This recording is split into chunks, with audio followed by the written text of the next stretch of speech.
Let me say something most guys won't admit out loud. You can be perfect on paper and still invisible in her eyes. I learned that the hard way, and now I'm here to make sure you don't. I used to think that if I just kept upgrading myself, bank account, physique, wardrobe, I'd automatically become more attractive. That she'd finally see me, want me, obsess over me. But the more perfect I became, the less she seemed to care. I was out here with a clean jawline and a six-figure plan, and somehow I still got ghosted by girls who think astrology is a real profession. That's not just annoying, that's spiritual warfare. Here's what I realized. I was sold a lie. A well-dressed, smooth-talking lie with abs and ambition. The lie said, become the man, get the girl. So I did it, or at least tried to. I was waking up at 5 a.m., hitting the gym, chasing the bag, dressing like I was walking into a GQ shoot, saying all the right things with just enough emotional awareness to not sound like a robot. And what did I get? A smile, a hug, and then silence.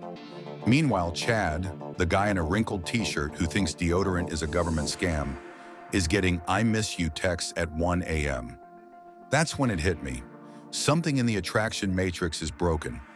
If it were really about being high value on paper, I should be beating women off with a stick. But no, I was sipping overpriced matcha alone, watching her fall for some dude who doesn't even wear socks. What no one told me is this: attraction isn't logical. It's not a spreadsheet. It's not a checklist of accomplishments. It's a nervous system response. It's felt, not earned. And the second I started performing for her validation, she felt it. And her attraction disappeared faster than Bitcoin after a celebrity tweet. Now don't get me wrong, success isn't useless. But success without presence is like seasoning without food. It smells good, but it's empty. It doesn't satisfy. And it sure as hell doesn't make her obsessed, because the second you're trying to be attractive, you've already lost. That subtle lean in, that perfectly delivered joke, that "I'm so humble but hot" anecdote, it all gives off one scent: neediness. And let me tell you, neediness has a stronger scent than any cologne. Now think about the guy who walks in and doesn't say much. He's not loud, he's not flashy, but people feel him. He's just there, solid, grounded, calm like a mountain. He's not trying to be noticed, he simply is. That guy? That's the guy women orbit, not because he's chasing, but because he's still. And I used to hate that guy. Not because he was better than me, but because he wasn't even trying and it still worked. That's when I understood the real secret. Real value doesn't announce itself, it radiates. Attraction isn't triggered by performance, it's triggered by presence. That quiet, masculine confidence that says, "I'm here because I want to be, not because I need anything from you." You can't fake that. You can't rehearse it. It comes from being anchored in who the hell you are.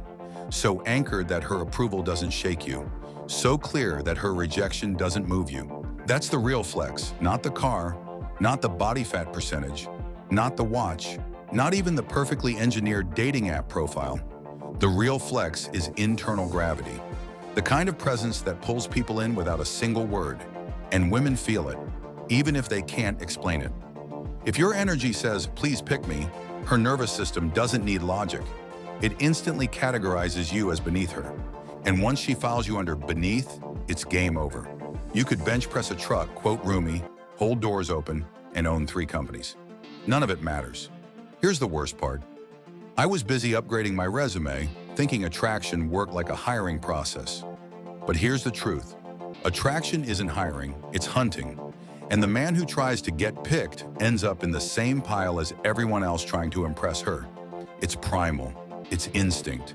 And instinct doesn't care about your credentials, especially when you're using them like a PowerPoint deck to prove your worth. Every time I flexed, I thought I was adding value.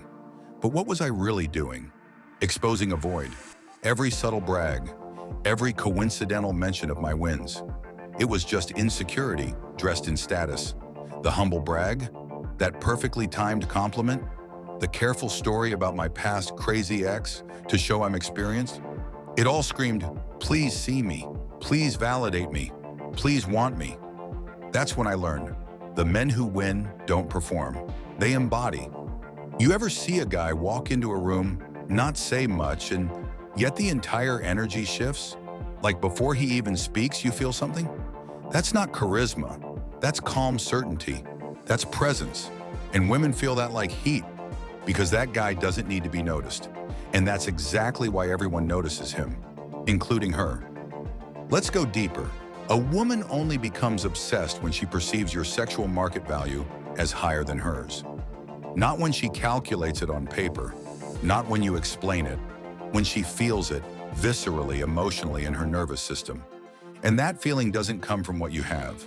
It comes from how you make her feel about herself, in your presence. You could be a billionaire with a jawline that could cut glass, but if your eyes scream, "Please validate me," she'll walk right past you without hesitation. On the other hand, the guy in flip-flops, barely saying a word, somehow has her leaning in. Why? Because he's not trying to get her. He's just being.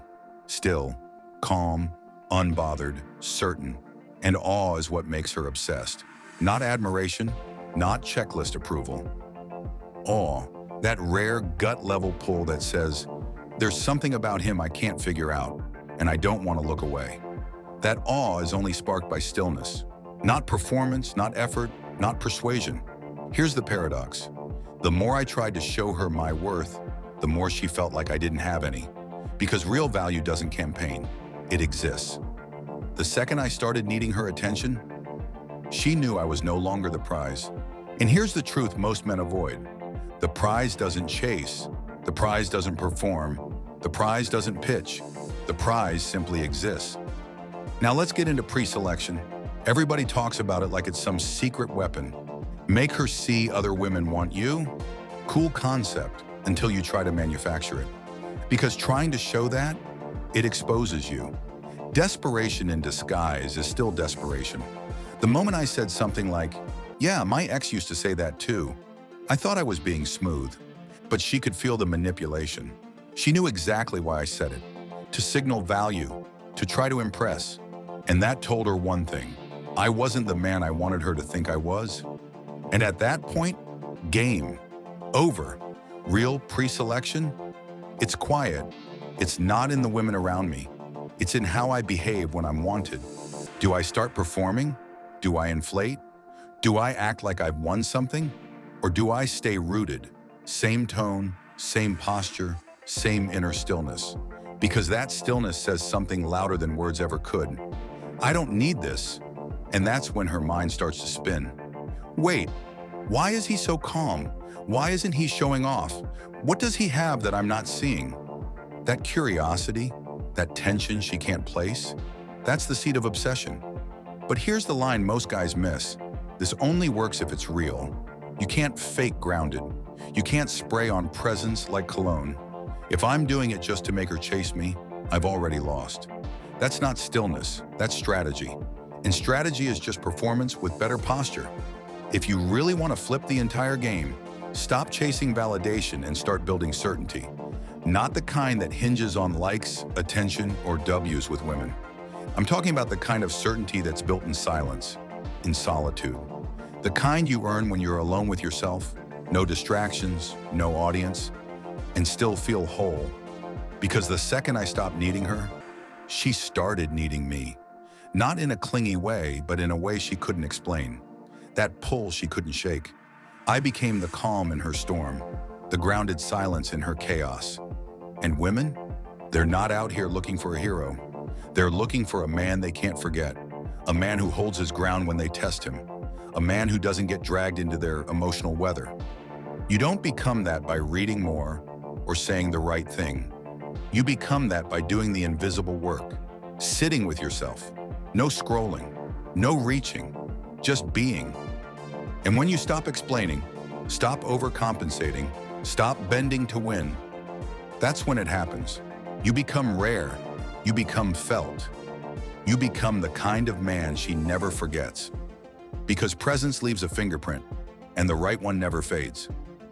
So if you're still watching and this hit you somewhere deep, maybe you felt seen, maybe you felt a little uncomfortable, that's a sign. A sign that you're ready to stop performing and start becoming. Drop a comment and tell me what hit hardest. And if you're that man quietly evolving, I see you. Stick around. We're just getting started.